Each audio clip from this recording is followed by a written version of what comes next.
राष्ट्रवादी Congress party के महाराष्ट्र प्रदेश के युवा अध्यक्ष महबूब शेख का हुआ आगमन। युवाओं ने रैली निकालकर किया स्वागत। रैली भिवंडी के बाईपास से होते हुए आज बीबी पर जाकर पहले तो चादर चढ़ाया, उसके बाद बाइक रैली भिवंडी के मामू भांजा ग्राउंड पर पहुंची, जहां पर कार्यकर्ताओं को संबोधित करते हुए महबूब शेख ने पार्टी को बढ़ाने का जिम्मा सौंपा। इस कार्यक्रम में एनसीपी के अध्यक्ष शोएब गुड्डू, युवा अध्यक्ष आसिफ खान, कार्य अध्यक्ष हारून खान, परवीन पाटिल सहित राष्ट्रवादी पार्टी के कई कार्यकर्ता पद अधिकारी मौजूद थे। इसी बीच हमारे चैनल के संवाददाता से महाराष्ट्र की राजनीति पर एनसीपी के प्रदेश युवा अध्यक्ष महबूब शेख ने क्या कहा, आइए सुनते हैं। नमस्कार, मैं संदीप कुमार। इस समय हम भिवंडी के मिलत नगर ग्राउंड में है, जहां आपको बता दें कि राष्ट्रवादी कांग्रेस पार्टी के महाराष्ट्र प्रदेश के युवा अध्यक्ष महबूब शेख जी का आगमन हो चुका है। सात गार्ड के साथ में एक बाइक रैली निकालकर जो है ग्राउंड तक लाया गया। हम उनसे विशेष तौर पर बात करेंगे कि भिवंडी शहर में जिस तरह से उनका आगमन हुआ, खासकर महाराष्ट्र की राजनीति को लेकर बात करेंगे कि कल के दिन जिस तरह से हम कह सकते हैं कि उद्धव ठाकरे गठ के जो राव साहब हैं उन्हें जो रिहाई दी गई, उस पर पहले हम बात करेंगे कि क्या कहना चाहेंगे जिस तरह से महाराष्ट्र में शिंदे सरकार और देवेंद्र जी की सरकार जो है उस पर क्या कहना चाहेंगे कि जिस तरह से राष्ट्रवादी कांग्रेस पार्टी के कई अभी दो देखा जाए तो 2 मंत्री अभी भी फिलहाल अंदर है, लेकिन सेना के जो थे उन्हें छूट दे दी गई। आपने देखा कि ये जो ईडी सरकार है, एकनाथ देवेंद्र की सरकार, ये ईडी सरकार ईडी के वजह से ही आई है। और कल संजय राउत साहब का जो जमानत कोर्ट ने किया, उसने कोर्ट में सीधा सीधा कोर्ट ने कहा है, ये मैं नहीं कह रहा हूँ, कि जानबूझकर ईडी कुछ लोगों को फंसा रही है। संजय राउत पर किसी भी तरह का आरोप लगता नहीं है, किसी भी बात में उनका इंटरफेरेंस नहीं है, फिर भी जानबूझकर संजय राउत जी को फंसाया गया। और ये मैं नहीं, कोर्ट ने कहा है। तो ये ईडी के वजह से जो ईडी सरकार आई है, ये ईडी सरकार ईडी के बलबूते पर आई है।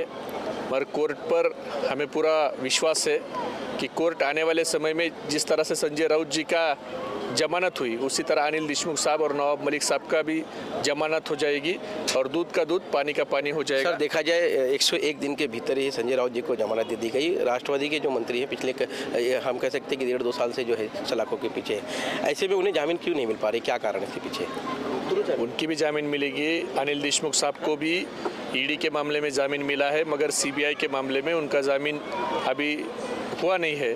सीबीआई के मामले में भी जल्द उनका जामीन हो जाएगा। नवाब मलिक साहब का भी हियरिंग पूरा हो चुका है, वो भी मैटर अभी ऑर्डर के लिए है, तो वो भी मैटर में हो जाएगा। अभी जुडिशरी के भी समझ में आ रहा है कि ईडी किस तरह से फर्जी वादा कर विरोधी पार्टियों की बड़े नेताओं को फंसाने की कोशिश कर रही है। जानबूझकर कुछ नेताओं को और पार्टियों को बदनाम करने का काम ईडी के माध्यम से केंद्र की सरकार कर रही है। ये अभी मुझे लगता है कल के जो निकाल जामीन का संजय राउत जी का आया, उसके ऊपर से कोर्ट ने जो खास टिप्पणी की है, उससे आने वाले समय में अभी कोर्ट की भी समझ में ईडी किस तरह से काम कर रही है, ये कोर्ट ने अभी देखा है। और जल्दी संजय राउत जी के जैसा देशमुख साहब और नवाब भाई की भी जमानत हो जाएगी। अब्दुल सत्तार जी को लेकर क्या कहेंगे? जिस तरह से सुप्रिया ताई के ऊपर उन्होंने एक विवादित बयान दिया था, जिसको लेकर आपने काफ़ी विरोध भी किया था, तो आप लोगों की जो मांगनी हो कहाँ तक क्या टल रही है? हमारा महाराष्ट्र में महिलाओं का सम्मान करने की एक बड़ी परंपरा है।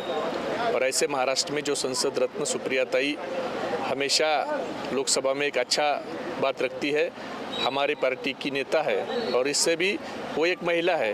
एक महिला के बारे में एक गद्दार मंत्री अगर निचले स्तर पर बात करेगा तो ये महाराष्ट्र का युवा कभी भी बर्दाश्त नहीं करेगा।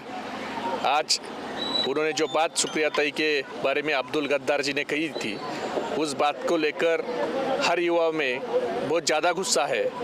और आने वाले समय में आप तो सिर्फ उनके घर पर आंदोलन हुए हैं, आने वाले समय में राष्ट्रवादी युवक कांग्रेस उनका एक भी का प्रोग्राम महाराष्ट्र में होने देने वाली नहीं है।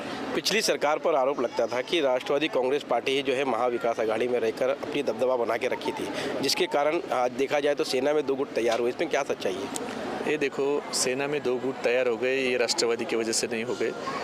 ये जो गद्दार जो मिंदे गट जो गया है, ये हर बार अपनी बात अलग अलग रखता है। कभी कहता है हम हिंदुत्व के लिए गए, कभी कहता है हम राष्ट्रवादी की वजह से गए। ये सब 50 खोखे के लिए गए हैं। बच्चू कडू ने भी कहा है, ये उनके आमदार रवि राणा ने कहा है कि ये क्यों गए। ये मैं नहीं कह रहा हूँ, तो रवि राणा ने कहा है कि 50 खोखे के लिए ये सब पूरे गए हैं। इनका राष्ट्रवादी पर एलिगेशन करना काम है, पर ये जो गए हैं ये खोखे के लिए ही गए हैं और खोखे लेकर ये लोग सब उधर गए हैं। बाकी दूसरी कोई वजह नहीं, ना ये हिंदुत्व के लिए नहीं गए, ना ये एनसीपी के लिए गए, ये सिर्फ खोखे के लिए गए।